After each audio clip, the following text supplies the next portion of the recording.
우리 성경 말씀 봉독해 드리겠습니다. 출애굽기 20장 15절. 네, 한 절입니다. 출애굽기 20장 15절.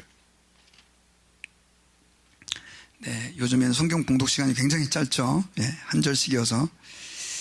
자, 우리 같이 합독하시겠습니다. 시작. 도둑질 하지 말라. 아멘. 예, 도둑질 하지 말라. 이 말씀으로 우리가 오늘 10계명, 8계명, 10계명 시리즈 9번째 우리가 하나님 말씀을 듣도록 하겠습니다.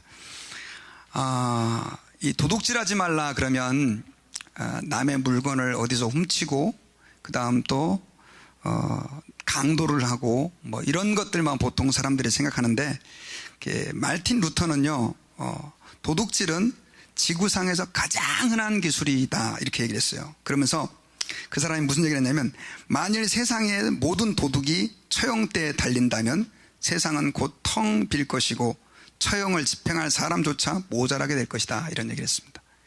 그만큼 도둑질이라고 하는 것이 우리와 거리가 먼 것처럼 보이지만 많은 사람들이 그 도둑질에 인벌브 되어 있고 나도 아는 사이에 혹은 모르는 사이에 그 도둑질을 행하는 일들이 많이 있다라고 하는 거예요. 특별히 여러분 잠언서 9장 17절에 보면요, 성경에서는 이렇게 우리에게 도둑질이라고 하는 것을 사람들이 좋아하는 경향을 얘기를 하고 있어요.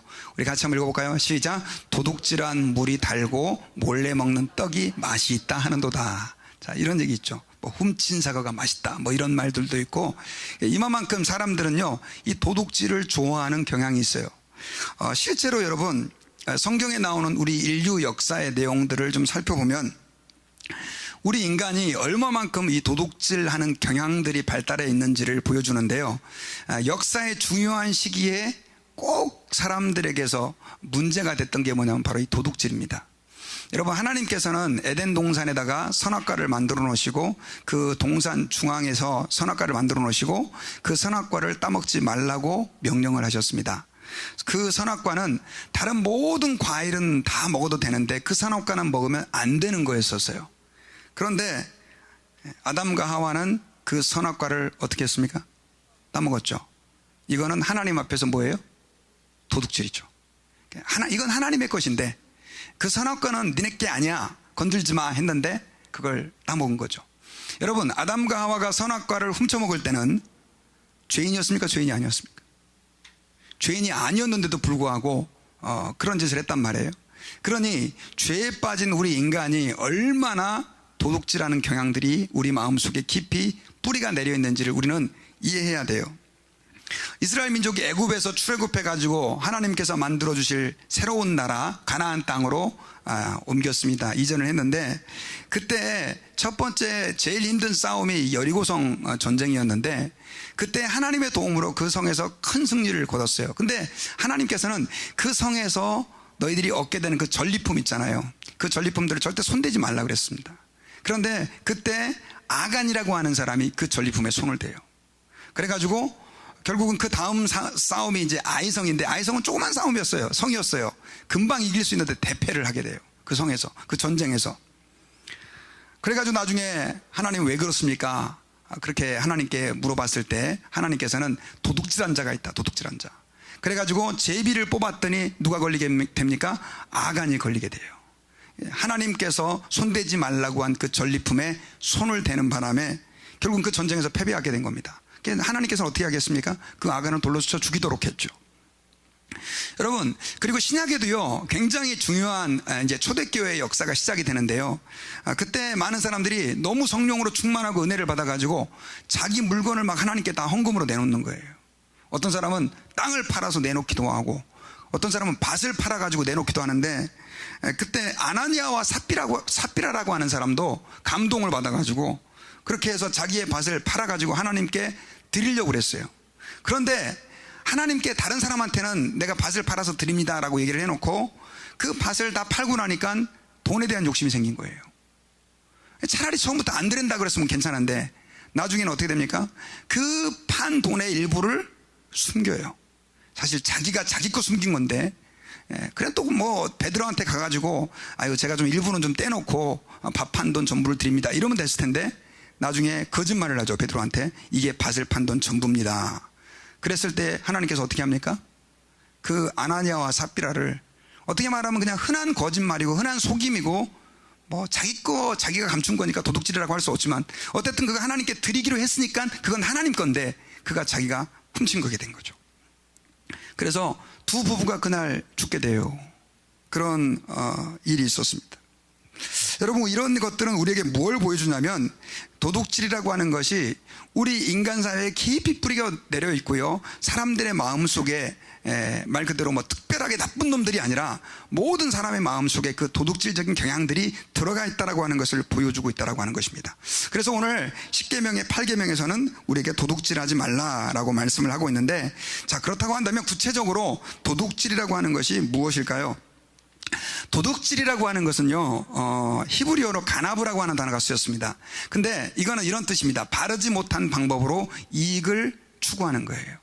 바르지 못한 방법으로 어떤 것들을 취하는 것이 뭐라고요? 도둑질이다라고 하는 건데, 일반적으로 여러분 도둑질은 아까 제가 서두에서 말씀드렸던 것처럼 뭐 강도, 그래서 칼이란 총을 가지고 남의 물건을 빼앗는 것, 또 강간, 남의 순결을 빼앗는 것들, 그 다음에 사기, 도둑질, 뭐 이런 것들은 일반적으로 도둑질이라고 말할 수 있습니다. 그런데 실제로 크리스찬 중에 여기에 뭐 직접 인벌브되어 있는 사람들이 그렇게 많지는 않습니다. 오히려 우리 크리스찬들은요, 지금 이런 것들보다도 훨씬 더 많은 사람들이 뭐 지능형 도둑질에 좀 인벌브가 많이 돼 있어요. 지능형 도둑질이라는 게 어떤 거냐? 이런 거죠. 가짜 상표를 만드는 겁니다. 가짜 상표. 그래서 어떤 요즘 그 한국에 여러분 청문회 때문에 엄청 시끄럽지 않습니까? 이 조국 그 이제 사건 때문에 뉴스를 보면 다 조국 막 그래가지고 머리가 아플 정도인데 빨리 좀 문제가 잘 해결됐으면 좋겠습니다. 그런데 요번에도 가장 그 첨예하게 논의가 됐던 게 뭡니까? 뭐 졸업장을, 표창장을 뭐 위조했니, 또 인턴십 뭘 위조했느니, 이게 굉장히 한국 사람에게 사실 많이 일어난 일이었거든요. 그 다음에 오래전에 뭐 한 10년 전에 신정아 사건이 있었죠. 학력을 위조해가지고 가짜로 그렇게 해서 활동을 하고, 그때 달라스에서도 큰일이 있었어요. 어떤 목사님이 가짜 학력, 대학교 학력도 가짜, 목사 안수받은 것도 가짜, 그게 판명이 나가지고 그분이 달라스 교회 협의회 회장도 하고 달라스 목사 회장도 했던 사람이에요. 그래가지고 난리가 난 적이 있습니다. 어쨌든 간에 도둑질이라고 하는 것은 어떻게 그렇게 속이고 그 다음 또 가짜로 만들어서 뭔가 이득을 취하는 것들을 우리는 지능형 도둑질이다라고 말할 수 있습니다.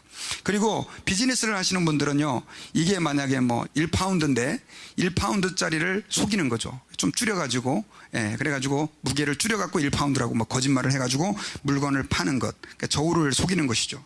실제로 여러분, 어떤 목사님이, 저희 노회의 어떤 목사님이 저에게 카카오톡 동영상을 좀 보내주셨어요.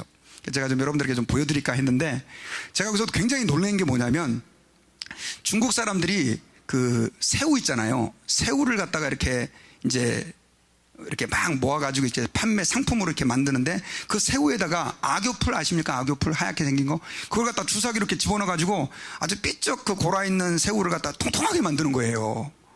무게를 막 늘리는 거예요. 닭도 보니까 무게가 얼마 안 되는데 거기다 주사기에다가 넣어가지고 하얀 악교풀을 넣으니까 닭이 갑자기 통통한 닭이 되는 거예요. 너무너무 놀랐어요. 그러면서 중국산 닭 먹지 말자, 뭐 새우 먹지 말자. 물론 다 그런 건 아니겠지만 그런 동영상을 누가 취재를 해가지고 저희한테 보내주는 걸 봤습니다. 무게를 속이는 것이죠.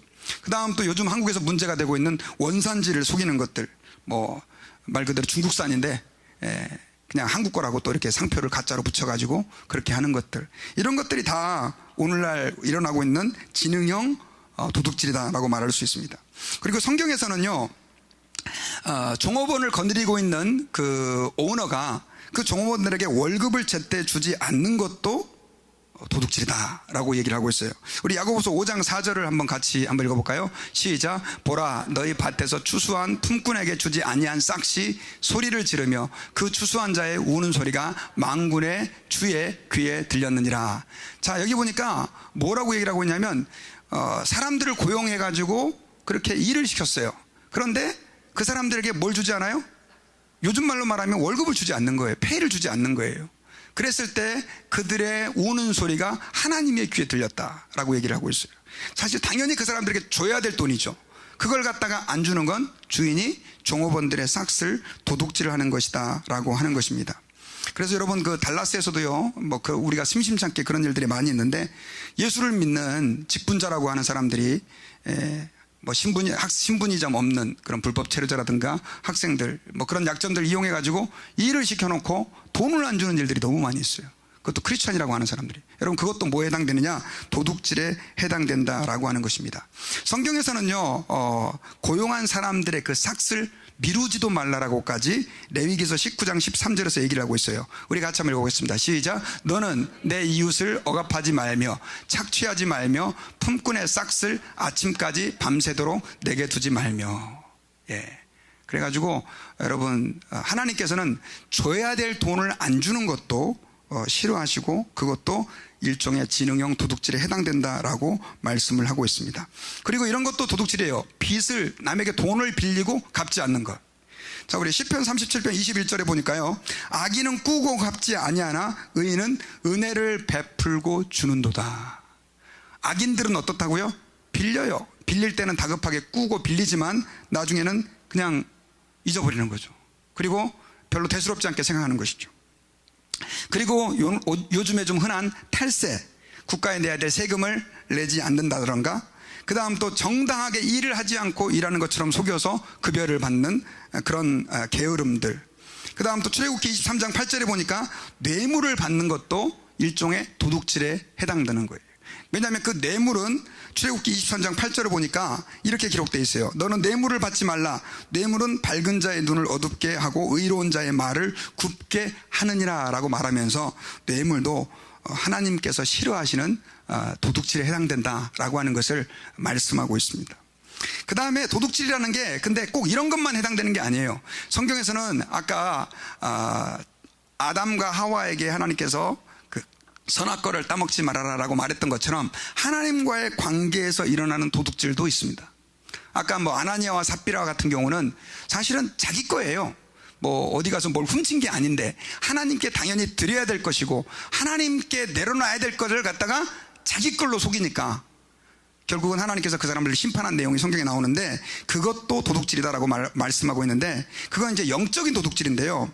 성경에서는 말라기서 3장 8절에서 우리가 잘 알고 있는 말씀이죠. 자, 하나님께 드려야 할 헌물을 내가 취할 때, 특별히 이제 11조가 여기 나오는데요. 자, 우리 말라기 3장 8절 같이 한번 읽어보겠습니다. 시작. 사람이 어찌 하나님의 것을 도둑질하겠느냐? 그러나 너희는 나의 것을 도둑질하고도 말하기를 우리가 어떻게 주의 것을 도둑질하였나이까 하는도다. 이는 곧 11조와 봉헌물이라. 여러분 11조와 봉헌물, 하나님 앞에 하나님께서 구약 성도들에게는 너희가 10개를 가지면 그 중에 하나는 내게 드려야 된다라고 말씀을 하고 있죠. 사실은 여러분 우리가 가진 10가지 모든 것들이 다 누구 겁니까? 하나님 것이죠. 그런데 하나님께서는 그 모든 10가지가 다 하나님의 것이라고 고백하면서 우리에게 11조를 명하셨는데 이스라엘 백성들이 욕심 때문에 이걸 못 놓는 거예요. 그랬을 때 하나님께서는 뭘 했다고 말씀하고 있습니까? 11조를 도둑질을 했다. 좀 굉장히 좀 우리에게 좀 충격적인 말인데 그것은 바로 영적인 도둑질에 해당이 되는 것이다 라고 하는 것입니다. 그리고 하나님의 영광을 훔치지 말아야 돼요. 하나님께 돌려야 될 영광을 우리가 빼앗을 때, 하나님께 올려줘야 될 영광을 하나님께 돌리지 않을 때 이것도 도둑질에 해당되는 거예요. 여러분 만약에 제가 설교를 너무 은혜스럽게 잘했어요. 그러니까 목사님 오늘 설교 최고입니다. 그러니까 뭐 기본이죠. 저 이거보다 좀 더 잘해요. 이런 식으로 얘기를 했다고 칩시다. 그러면서 목에다 힘 팍 주고 이러고 있어요. 그러면 사실은 여러분 제가 설교를 하는 건 누구의 은혜입니까? 하나님이. 여러분 한번 생각해 보세요. 오늘 아침에 못 일어나게 만들면 저희 강단에 서지도 못해요. 제가 하나님 말씀을 전하는 건 전부 다 전적인 하나님의 은혜고, 행여나 여러분들이 그 설교의 은혜를 받으면 그것도 다 누구의 은혜입니까? 제가 설교를 잘한 게 아니라 하나님께 하나님이 하셨습니다 이렇게 얘기해야 되는데 내가 잘한 것처럼 목에 힘주고 있으면 그건 뭐예요? 하나님께 드려야 될 영광을 제가 가로채는 거예요. 실제로 여러분 다윗의 인구조사 사무엘하 다윗이 보면요, 이제 나이가 좀 늙었을 때 갑자기 군대를 좀 헤아리고 싶었어요. 자기 군대가 얼마만큼 많은가. 사실은 다윗이 그렇게 부강한 나라를 이룬 건 다윗이 잘해서 그런 겁니까? 그의 군대가 아주 짱짱해서 그런 겁니까? 아니면 하나님이 하게 해주신 겁니까? 하나님이 하게 해주신 거예요. 근데 다윗이 그 요압 장군이 반대하는데도 불구하고 막 우겨가지고 인구조사 해라. 그래가지고 나중에는 해요. 인구조사를 다 했어요. 그때 하나님이 와서 다윗을 치죠. 다윗을 치는데 그 징벌로 인해 가지고 3일 동안에 국가에 전염병이 돌아가지고 7만 명이나 되는 사람이 죽어요. 하나님께 돌려야 할 영광을 사람이 취했을 때. 그리고 여러분, 사도행전 12장에 나오는 헤로드 왕은요, 연설을 너무 잘했어요. 아까 제가 제 얘기 잠깐 했는데, 연설을 너무 잘해가지고 사람들이 막 그 입이 마치 하나님의 입 같다. 그러니까 헤로드 왕이 하면서 목에 힘줬어요. 나중에 병나서 죽고 말았어요. 하나님께 돌려야 될 영광을 우리가 훔치면 안 되는 것이죠. 그리고 성경에서는 또 한 가지, 우리에게 하나님께 돌려야 할 시간을 우리가 하나님께 돌려드려야 된다라고 얘기하고 있어요. 그게 바로 이제 저희가 10계명에서 4계명에서 얘기했던 안식일에 대한, 주일에 대한 말씀입니다. 출애굽기 20장 10절을 같이 한번 읽어보겠습니다. 시작. 일곱째 날은 내 하나님 여호와의 안식일인즉 너나 내 아들이나 내 딸이나 내 남종이나 내 여종이나 내 가축이나 내 문 안에 머무는 객이라도 아무 일도 하지 마라. 제가 여러분 4계명 설명하면서 구약의 안식일과 신약의 주일은 같다 그랬습니까? 틀리다 그랬습니까? 예, 다 잊어버리셨네요. 다릅니다. 그러나 구약의 안식일은 신약의 주일의 예수 그리스도의 그림자라고 그랬어요. 그래서 안식일의 정신은 우리가 주일에 이어받아 가지고 주일날 모여서 이렇게 예배를 드리는 이유가 뭐냐? 바로 그 안식일의 정신을 이어받은 거예요. 그래서 우리는 주일을, 여러분, 그냥 주일이 영어로 뭡니까? 썬데이가 아닙니다. 롤스데이, 주님의 날이라고 하는 거예요. 이거는 여러분, 구약의 안식일이 우리의 날이 아니라 누구의 날인 것처럼, 자, 일곱째 날은 내 하나님 누구의 안식일인즉? 여호와의 안식일이라는 거죠. 그날은 내 날이 아니라는 거예요. 그런 관점에서 여러분, 우리가 주일은, 따라봅시다, 내 날이 아니라 주님의 날이다. 근데 그 주일을 나만을 위해서 써요. 예배도 안 드리고 내 하고 싶은 것만 하고. 그러면 이 사람은 하나님께 드려야 할 시간을 내가 도둑질하는 거라고 부를 수 있는 거죠. 자, 이런 것들이 우리는 도둑질이라고 얘기할 수 있는데, 자, 그러면 도둑질이 왜 위험하냐? 여러분, 이 도둑질이 위험한 거는요, 이 도둑질의 출처는 어디냐면 마귀이기 때문에요. 이 도둑질이라고 하는 것은 굉장히 마귀적이기 때문에 그렇습니다. 여러분, 마가복음 4장 15절에 보니까 말씀이 길가에 뿌려졌다는 것은 이들을 가리킴이니 곧 말씀을 들었을 때 사단이 즉시 와서 그들에게 뿌려진 말씀을 빼앗는 것이요. 여러분, 이 말씀은, 이 마귀는요, 어떤 속성을 갖고 있냐면 남의 것을 훔치고 빼앗고 도둑질하는 그런 경향들을 가지고 있는 거예요. 특별히 마가복음 4장 15절에서는요, 하나님의 말씀이 우리 마음밭에 떨어졌을 때 그것을 갖다가 빼앗아 훔쳐가는 존재가 있는데, 그게 누구라고 얘기하고 있습니까? 마귀라고 얘기를 하고 있는 거죠. 여러분, 도둑질이라고 하는 것은 하나님에게 있는 것이 아니에요. 하나님은요, 빼앗는 분이 아니세요. 하나님은 어떤 분이세요? 주기를 좋아하는 분이세요. 주기를. 우리 옆에 있는 분들하고 한번 인사합시다. 하나님은 주기를 좋아하십니다. 예. 그래서 여러분, 이 도둑질이라고 하는 것은 왜 위험하고 하나님이 싫어하시느냐? 그 이유는 도둑질이라고 하는 것은 근본적으로 마귀적인 것이기 때문에 그렇다는 것입니다. 그리고 도둑질이라고 하는 것은요, 자, 우리가 하나님의 자녀로 살아갈 때 가장 중요한 두 가지, 10계명을 다 요약하면 두 가지로 요약할 수 있는데, 첫째는 하나님을 사랑하고 둘째는 이웃을 사랑해야 되는데, 이웃에게 고통을 주는 게 도둑질이에요. 여러분, 혹시 돈 빌려주고 못 받아보신 분 계시죠? 저희 교회 집사님도 돈 많이 빌려주고 못 받아가지고 맨날 힘들어 하시는 분들이 계세요. 얼마나 속상한지. 여러분도 아마 그런 경험이 있을 것입니다. 어떻게 막 법적으로 어떻게 할 수도 없고, 그렇다고 멱살 잡을 수도 없고, 참 난감한. 그리고 또 뭐 그게 무슨 공소시효라는 게 있더라고요. 제가 지난번에 또 얘기 들어보니까 몇 년 지나면 못 받아요. 그러니 여러분, 돈을 떼인 사람들이 얼마나 마음을 아픕니까? 이거 여러분 기억해야 돼요. 우리가 마찬가지로 다른 사람에게 돈을 빌리고 안 갚잖아요. 그 사람에게 뭘 줍니까? 고통을 주는 거예요. 그건 하나님이 기뻐하는 것이 아니라는 것입니다. 아까 우리가 읽었던 야고보서 5장 4절에 보면요, 자, 야고보서 5장 4절 한 번 더 읽어보겠습니다. 시작. 보라, 너희 밭에서 추수한 품꾼에게 주지 아니한 싹시 소리 지르며 그 추수한 자의 우는 소리가 만군의 주의 귀에 들렸느니라. 자, 여기 보니까 뭐가 소리를 질러요? 돈이 소리를 지른대요. 돈이. 원래 주인에게 찾아가야 될 돈이 막 소리를 지른대요. 그러면서 그 추수한 일꾼들이, 돈을 받아야 되는 사람이, 이건 이제 월급을 얘기하는 건데, 받아야 되는 사람이 돈을 못 받으니까 막 그 힘들어하고 고통스러워하는 그 소리가 누구의 귀에 들렸다고요? 하나님의 귀에 들렸다는 거예요. 이웃에게 이렇게 고통을 주는 거예요. 그리고 여러분, 도둑질이 위험한 이유는요, 공동체를 파괴하게 됩니다. 한번 생각해 보세요. 교회에서 누가 돈 빌려갖고 떼먹었다. 그럼 그때부터 시작해서 사람들이요, 교회 성도들을 믿지를 않아요. 그리고 여러분, 그런 일이 있었어요. 예전에 저희 교회가 이제 여기 있을 때 말고 저쪽에 있을 때, 아니, 도둑이 천장을 뚫고 들어와가지고요, 악기를 싹 집어갔어요. 싹 집어갔어요. 저희가 도둑을 2번 맞았어요. 이 악기도 지금 싹 도둑 맞고, 여기 와서도 한번 도둑 맞고, 다시 이제 해가지고 준비한 건데, 여기 왔을 때는 이제 뭐 몰랐는데, 그쪽에 있을 때, 이게 물건이 없어지니까요, 이게 어떻게 없어졌지?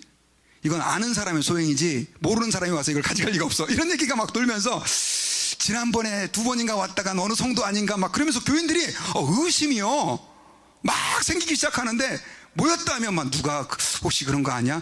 누구하고 관계된 누구 아들이 그런 거 아니야? 그 아들이 좀 망난인데? 막 그러면서요, 공동체가 파괴되는 거예요. 서로 의심. 한번 생각해보세요. 교회 와야 되는데 목사님이 좀 의심스럽고, 장로님 집사님이 의심스럽고, 이게 교회입니까 여러분요? 법정이지. 여러분, 도둑질이 위험한 일은, 도둑질에 누군가가 인벌브됐을 때 공동체가 깨집니다. 가정 안에서도 마찬가지고요, 직장 안에서도 마찬가지다라고 하는 거예요. 그래서 여러분, 아까 아간이 범죄했을 때 있죠, 그리고 아나니아와 삽비라가 범죄했을 때 좀 너무 가혹하지 않습니까? 죽이라고 하나님 명령한 거예요. 죽이라고. 왜냐하면 하나님의 공동체가 그만큼 중요하는데, 그 공동체를 파괴시키는 게 뭐라고요? 도둑질이다라고 하는 것입니다. 그래서 여러분, 우리가 하나님 앞에서 이 사실을 기억해야 돼요. 그리고 중요한 거는 하나님의 심판이 여기에 있어요. 그 도둑질은 하나님의 심판을 불러오게 됩니다. 여러분, 우리 성경 말씀 데살로니가전서 4장 6절 한번 같이 읽어봅시다. 자, 같이 읽어보겠습니다. 시작. 이 일에 분수를 넘어서 형제를 해하지 마라. 이는 우리가 너희에게 미리 말하고 증언한 것 같이 이 모든 일에 주께서 신원하여 주심이니라. 여러분, 우리가 하나님 앞에서 악을 행하고 형제에게 고통을 줄 때 그 모든 것들을 하나님이 들으시고 어떻게 해요? 갚아주신다라고 하는 거예요.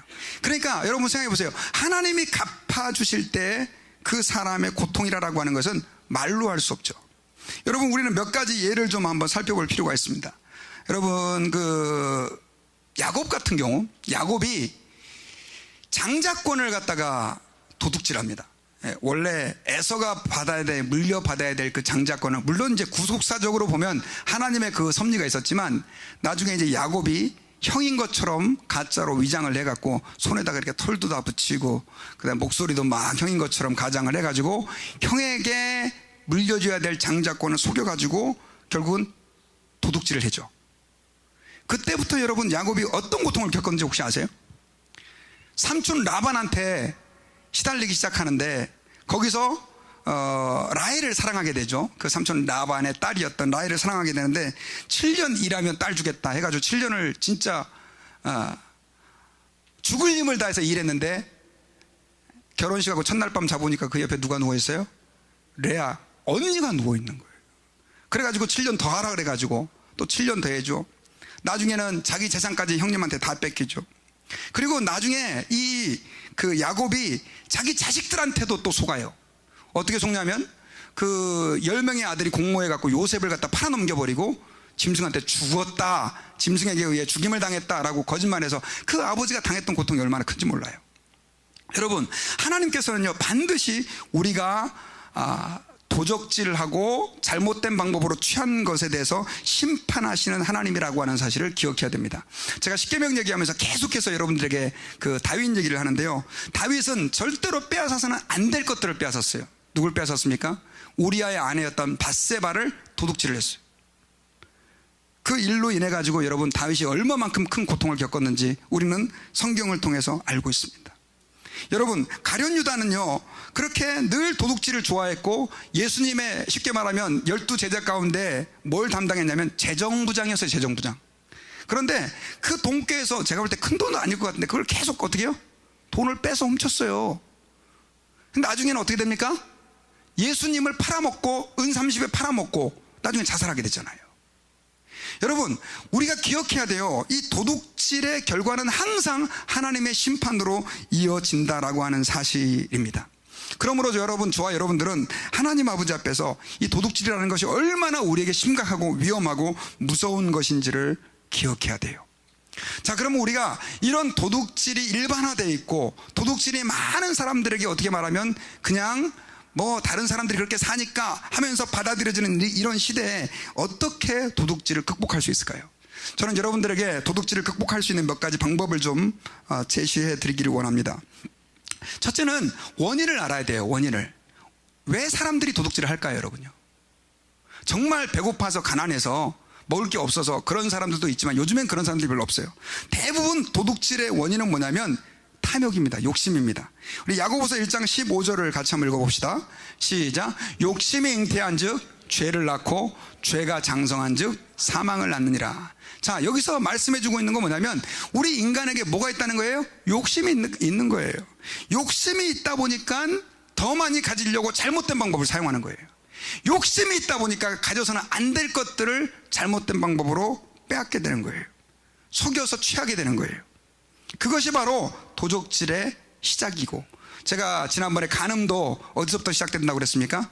마음에서 시작된다 그랬죠. 도둑질도 어디서부터 시작된다고요? 우리의 마음, 탐욕에서 시작이 된다는 거예요.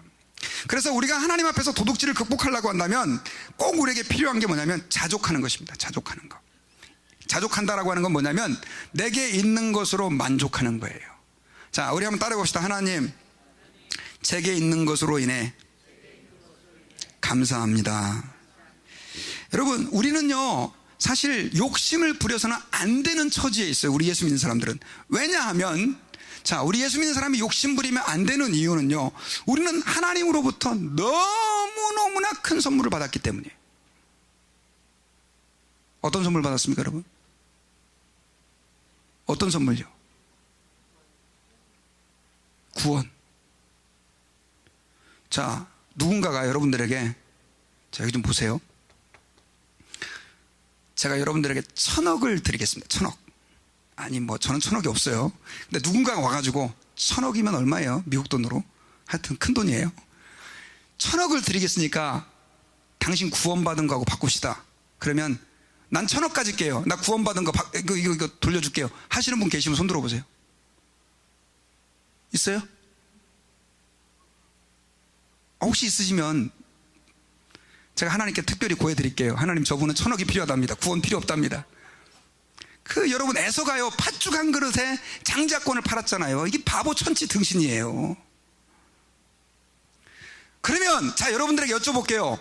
1,000억보다도 구원이 더 귀한 줄 믿으십니까? 그럼 여러분 그거 받았어요, 안 받았어요? 그러면 1,000억 가진 사람보다 여러분은 부자예요, 부자가 아니에요? 예. 옆에 있는 분들에게 한 번 더, 나는 1,000억 가진 사람보다 더 부자입니다. 맞죠? 하나님이 어느 날 나타나서, 야, 너 구원 리턴해, 반납해, 내가 너 1,000억 줄게. 그리고 아유, 하나님 저 1,000억 줬습니다. 그거 오케이 하실 분 있으세요? 바보 천치죠. 잠깐 왔다 없어지는 세상에서. 근데 그걸 받았잖아요, 예수 믿음으로 인해서. 여러분, 하나님이 그 구원을 주시기 위해서 어떻게 했습니까? 하나님의 독생자 예수 그리스도를 십자가에 못 박아 죽으셨잖아요. 여러분, 왜 우리 인간들이 자꾸 욕심에 빠지는 줄 아세요? 하나님이 얼마나 나에게 놀라운 구원, 큰 구원을 베풀어 줬는지를 잊어버려서 그래요. 쟤도 예수 믿고 쟤도 예수 믿고, 구원이 뭐 그냥 뭐 남들 받는 거니까 그냥 뭐 10원에서 1원 빼갖고 구원 받는 것처럼 그렇게 생각하는 사람들이 있어요. 여러분, 그게 아니에요. 우리는 그 놀라운 구원을 받았기 때문에 하나님 앞에서 우리는 자족하면서, 하나님 감사합니다, 하나님 감사합니다, 그러면서 살 수 있게 되는 거예요. 지금 있는 것에 감사하면서 살 수 있게 된 거예요. 빌립보서 4장 11절을 한번 읽어보겠습니다. 자, 시작. 내가 궁핍함으로 말하는 것이 아니라 어떠한 형편에든지 나는 자족하기를 배웠나니. 바울은요 굉장히 잘 나가는 사람이었어요. 오늘날로 말하면 금수저입니다. 금수저. 최고의 교육을 받았고요, 굉장히 좋은 가문 사람이었어요. 신분도 최고의 신분을 가진 사람이었어요. 근데 주님을 위해 다 버렸어요. 그래가지고 거지같이 사는 거예요, 가난하게. 근데 바울은 뭐라고 얘기를 했어요? 내가 궁핍하기 때문에 말하는 게 아니다. 나는 어떤 형편에 있든지 나는 자족하기를 배웠다라고 얘기를 하고, 자족하기를. 이 사람한테는요, 내가 가난한 거 부한 게 이게 별로 중요한 문제가 아니에요. 왜? 나는 더 큰 구원을 가지고 있다는 거예요. 구원을. 잠언서 30장 우리 8절 같이 읽어봅시다.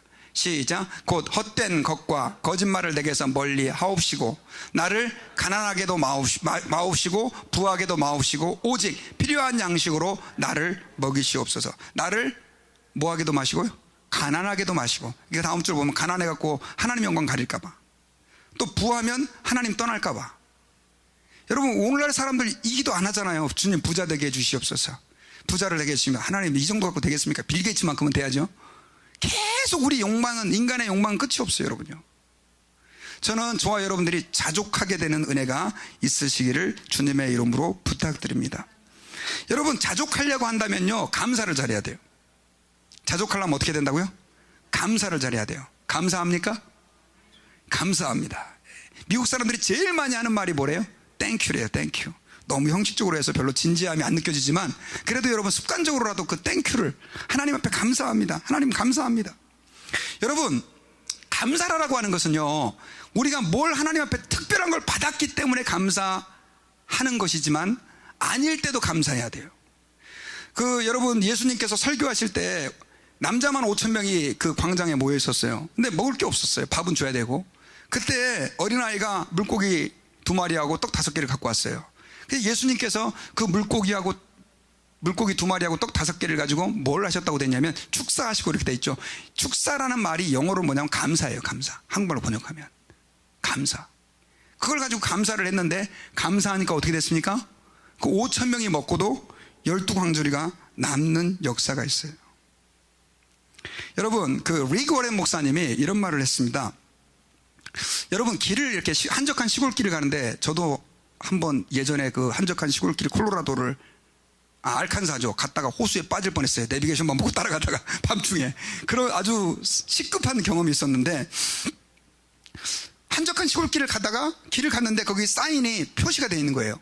낭떠러지입니다. 더 이상 가지 마세요. 그러면 여러분들은 그 사인을 보고, 아니 어떤 놈이 내 앞길을 막아? 에이씨, 짜증나.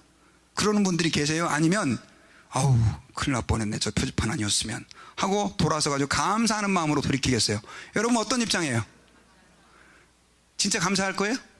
근데 어떤 분은요, 교회에서 설교 시간에 하나님 말씀을 들어. 여러분 이렇게 살면 안 됩니다. 그건 낭떠러져 죽습니다. 근데 목사님이 이번 주에 나를 치려고 가지고 공격을 하네. 성경에는 전부 하지 말라는 말만 있어. 이렇게 생각하는 분들이 계세요, 여러분. 사실 저도 십계명 설교하면서 되게 부담스러워요. 저도 말씀대로 100% 못 사니까. 특별히 이 도둑질도 우리 한국 사람들에게 이건 저변화되어 있어가지고요, 남의 물건 직접 훔치지는 않는다 할지라도요, 얼마나 이런 속임수들을 우리가 많이 행해왔습니까, 여러분.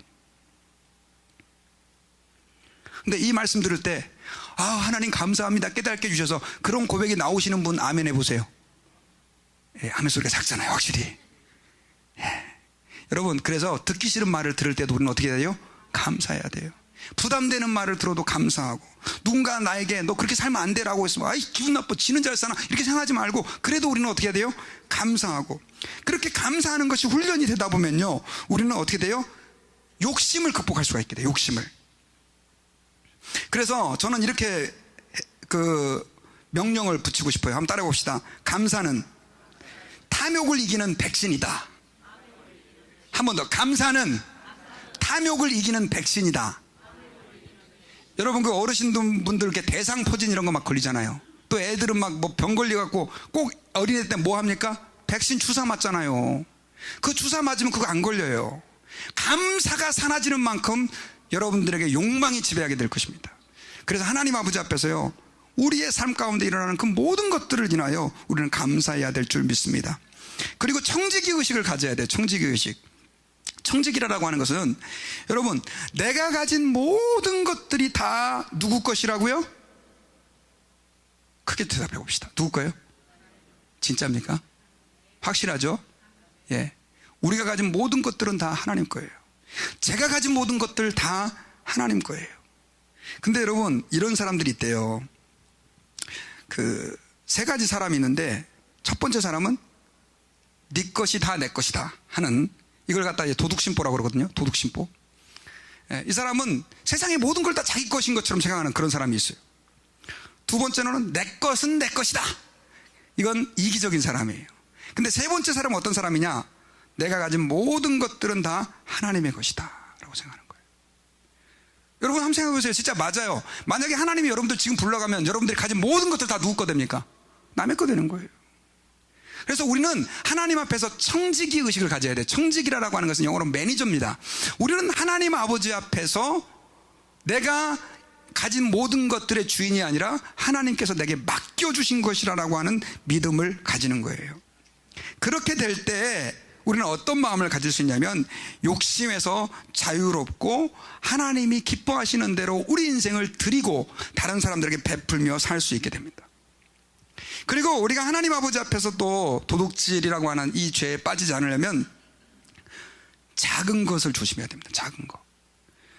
우리 한국 속담에요. 우리 한국 사람 어르신들이 정말 너무너무 멋있는 말을 하나 했어요. 바늘 도둑이 소도둑 된다. 아기 때 바늘 하나 훔친 게 무슨 큰 문제 됩니까? 하지만 계속 내버려 뒀을 때 소도 훔친다는 거예요. 여러분, 아까 도둑질이라고 하는 것이 큰 도둑 있잖아요. 막 엄청난 대도, 남의 엄청난 것들을 막 훔치고, 이런 사람들도 다 처음부터는 작은 것부터 시작이 됐다는 거예요. 작은 것부터.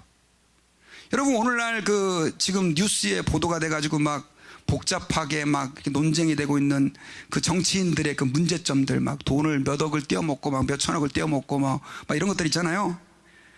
처음부터 그런 게 아니라는 거예요. 처음부터 그 사람들은 마음에 작은 것들에 대해서 무시한 거예요. 작은 것들을 훔치고 작은 것들을 부당하게 내 걸로 만드는 것들을 당연하게 생각한 거예요. 그러다 보니까 큰 것도 그렇게 쉽게 저지르는 것입니다.